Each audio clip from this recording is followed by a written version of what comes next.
submitted on the Facebook was BCAAs. Who's ever heard of branched chain amino acids? Yeah, very well. Yeah. I feel like I've talked about this with my clients before. Okay.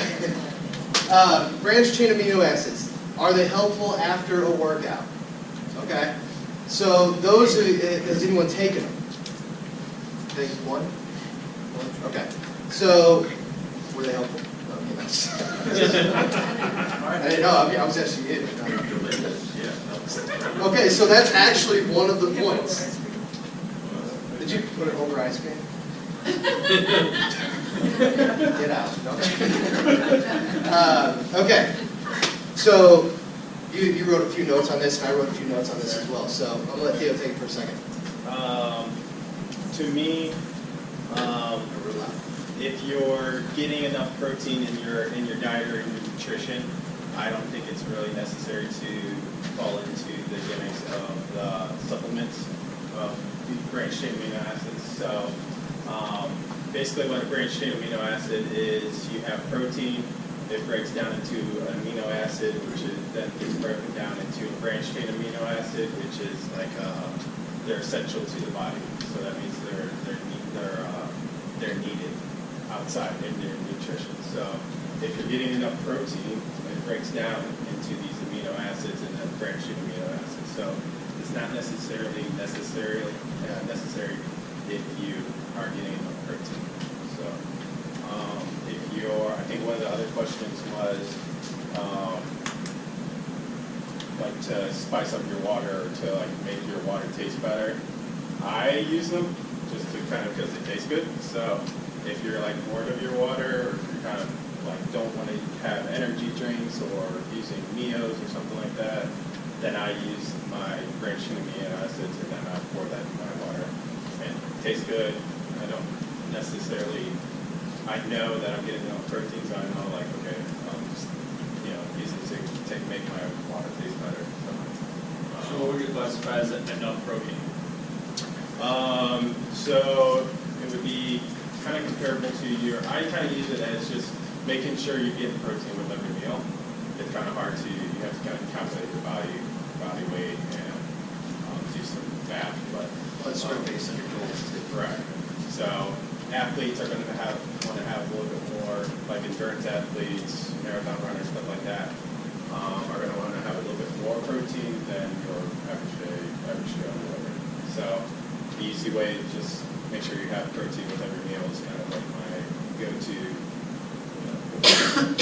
So. And that is a lot easier way to think of it, is just protein with every meal, just because if you, even for the people trying to build mass, right? I mean, it's a typical guy thing. There's not too many guys in here, but everybody's heard the equation before. If you're a guy trying to build mass, 1 to 2 grams per pound of body weight. That's starting to get pretty crazy, though, when you think about some guys that like, maybe you got somewhat of a heavier guy already starting out, and he's like, well, I want to build muscle. Well, if you already weigh 250 pounds, you have, 2 grams of protein per pound of body weight. Wow. Yeah, it's a lot. Because I did math on myself, and I was like, man, it's a lot of protein, but, I mean... You're going to have a serious problem doing that with protein. Yeah. Like, you're going to land yourself in the hospital. So, on that level, that kind of depends in regards to how much should you get. A few points about the BCAAs, and this is if you're getting them through supplement or if you're getting through your diet. I wrote a portion of this. It stimulates protein synthesis, right? So basically, it's going to prevent that muscle breakdown. It's going to help prevent it. So if you are going to supplement it, what I do like to supplement it sometimes, I'll use it during. I actually have them in the office right there. I'll use it during my workout. It could give you a little bit of an energy boost. It'll give you a little bit. But it'll also help kind of prevent that muscle breakdown during the workout. And on top of that, just like everybody else has said, it actually does taste really good. So if you are looking for that way to kind of spice up your water, it's a good go-to. And it's not that expensive. No, it's really not. When you see you do that. All right. Next question. Are breads that are whole wheat considered good carbs. A little bit more on the bread stuff too. So like one thing I always tell people you want to sort of look at a little bit is that enriched. Yeah. Enriched versus whole grain as well. So can you build on that a little bit? It's a little bit outside my department. Like enriched wheat bread. Oh, so that's basically taking the. Because when you look at sorry to interrupt, when you look at a food label, right, one thing that I always press with my clients is you're more looking at the ingredients, not the white label that's on there. That's almost meant to like deter you in my mind, in a way. So when you look at those ingredients, one of the first things when you're buying bread is going to say whether it's enriched or actual, like, just go straight into whole grains. Correct. That's pretty much it. Yeah, so generally you want to get away from that enriched. Okay. Or there'll be like marketing terms that have like, even though it's organic, that doesn't mean it's healthy. Or if it's like all natural, those are things to kind of look for, because I mean, yes, it's cool, it's all natural, or it's organic, or it's like naked bread or naked juice, whatever. It's still going to be food and calories that you have to watch out for that you're going to consume. So that was my thing to mention. Okay, so the next question was, what are our thoughts on intermittent fasting? So now we're going to get a little bit more into different kinds of, different styles of eating, per se. So like, intermittent fasting isn't necessarily a diet. It's more of an eating schedule. It's a way of life. It's a way of life. Well, so basically, I made a few notes that I wanted to make sure I touched on here. So one thing, and this is going to also be one of those things that you're going to see kind of carry through the night, is, you know, whole food is always better. There's a lot of different ways you can eat, right? There's a lot of fads out there. Carb cycling is one we're going to talk about for a very split second, because there's really not much information on carb cycling. It's kind of just is what it is. But intermittent fasting is just another way to do it. I always tell people, if you're going to do something, do it consistently. That's one thing that I would have to put out there. Like, if you're going to do anything, you're not going to see results unless it's consistent. I mean, if I did intermittent fasting for a day, it's not going to do anything. You know, it's going to be like, well, I just screwed up my eating schedule for a day. But intermittent fasting, there's different ways. I put down more of an eating pattern, more of a pattern or a schedule. That's what it is. It's not a diet, per se. Some of the popular methods, and some of the three most popular that I've heard of since I've been doing this, the 16-8 method. So the 16-8 method is one of those, you basically give yourself an 8-hour window to eat, and then you fast for the 16 hours outside of that window. Me, per se, I don't, it's hard for me as somebody who works out regularly, who, you know, I love food. I love food more than life itself. If I die, I want to be buried in food. So, I mean, that's me. So, anytime somebody talks about, when I hear the word fasting at all, I immediately turn away. I will not fast. I won't. But a lot of people, they get wrapped up in the idea, well, if I don't eat, I'll lose weight. Yeah. Yeah, and you'll also shut down your metabolism. Then the next time you go to eat again, it's just going to be stored as fat, most likely. So, as far as intermittent fasting goes, it's hard for me to get behind it. I can't not eat for 16 hours. I'd have to sleep for those 16 hours. I think it's just one of those things that was kind of, it's for more advanced, I think. If you're like very, regimented with your food and stuff like that, and you think you can handle like, oh, I want to do the carb cycling or intermittent fasting, then more power to you. But I don't think for most people, everyone has their day job and they got kids, family, whatever. It's not realistic for somebody in that setting or in that situation to do intermittent fasting or carb cycling, because you deplete your food, you'll get angry. You deplete your carbs, you're going to get angry. So I don't think it's, for me, I don't think it's really realistic unless you're like a top athlete or something like that. That is like, okay, you're going to eat at this time and you don't get paid as much about it. So, yeah. Well, like, let's take that 16-8 method, for example. I mean, let's just say you're, probably the most realistic way I've heard it done is you basically eat between 1 and 9, right? You eat between 1 p.m. and 9 p.m., which basically means you're skipping breakfast, right? So if you have a 9 to 5 job, right, where you're sitting at the office, you know, and you haven't eaten breakfast, which most people don't eat breakfast. Most people are intermittent fasting without even knowing it. So I don't know how you guys feel about it. You're all intermittent fasting, so I should be asking you how you guys like it. But I mean, that's just most of my clients always say, you know, I'm just not hungry in the morning. So what I look at when I see that is like, well, you're not really jump-starting that metabolism for the day. So, I mean, does it work for people? It could. I mean, if you're trying to watch your calories, yeah, you're probably going to eat less calories because you're only eating for an 8-hour window. But yeah, it's just not, whatever you can do from that calorie range, like he was saying, I mean, that's what you're going to do. Not one stimulates metabolism more than another. I would say eating the well-balanced meal, like when you talk about stimulating metabolism, like look at the food, the quality of the food that you are eating. So like, for instance, just throwing out an example, your body's actually going to have to work harder to break down a protein than any other food source. So from that aspect, it's like make sure you're getting protein every meal to actually keep giving your body something to do. You're actually getting more calories breaking down protein than any other food source.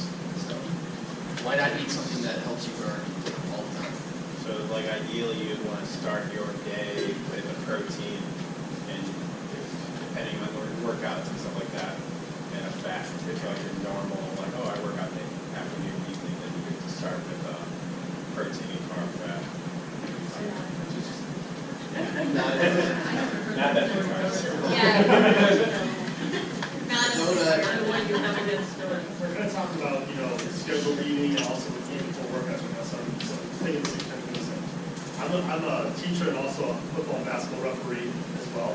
So I'll teach during the day and I'll have a game sometimes after I have school. If I have a game in really the afternoon at 4 o'clock, I'll eat a snack beforehand and then have dinner afterwards. If I have a game at like 7 o'clock, there's a good amount of time where I'll start to get hungry and look for whatever I can to kind of get something into beforehand, and then I'll look to eat something after the game as well. Normally there's not a lot of choices at that time either. Okay. What thoughts do you guys have? Well, that kind of brings us in, which is good, because that kind of takes us into another question here, and that was healthy go-to snack, drink options, and quick snacks to make, right? So he made some great suggestions on there, some different kinds of bars. He can probably give you a little more information on these bars. The first one is, I'm sure you guys heard of Quest bars. Some of you. So those Quest bars.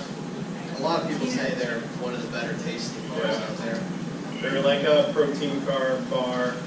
So if you are kind of like on the go and needed just a little bit of something before your game, then that'd be a perfect option there.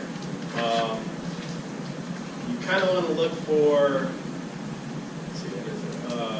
Carbs to be under 20 grams, and then your protein to be at least higher than 20 grams for if you're looking for a protein bar. If it's more like 40 grams of carbs and then 20 grams of protein, then it's not really a protein bar. So just kind of use that as kind of like your guide if you're looking at the nutrition label. Protein over 20, yeah, carbs over 20, or at 20, whatever. Do you count for any sugar grams in that? I think for the Quest bars, sugar's pretty low. I think it's like 4 or so. It's pretty low. Yeah, I don't think it's over 10. But you should watch for your sugar label. You can, yeah, you look for the sugar. It should be pretty low. Those are going to be with sweeteners and artificial sweeteners though, so if you're conscious about that, then you know that might not be the option. So there is RX bars, which I've kind of found pretty recently, and they're paleo friendly, so they're not going to have any Diet or Whole30 Nutrition. They're Whole30 friendly too, so no preservatives. Their ingredients are on the front of the label, and it tells you whatever all the stuff that's in it. So those ones are really chewy, but they're pretty good. Some of them are pretty good. So, but always, I think with anything, with any type of snack, just gain protein, carbs, fats. Just trying to keep it, pretty basic. What about after? And what about working game, after the game, and still at dinner? So what time would that be? Somewhere between 8 and 10 o'clock. It's kind of a hard one, Yeah. because generally, that kind of leads into another discussion too about like sleeping. Yeah, you wouldn't want to have a high amount of carbs or something like that at that time, because you'll be like, all right, let's work out now. Right, or something. right. So probably shoot for protein, fats, and then that'll help you sleep and recover a little bit better. I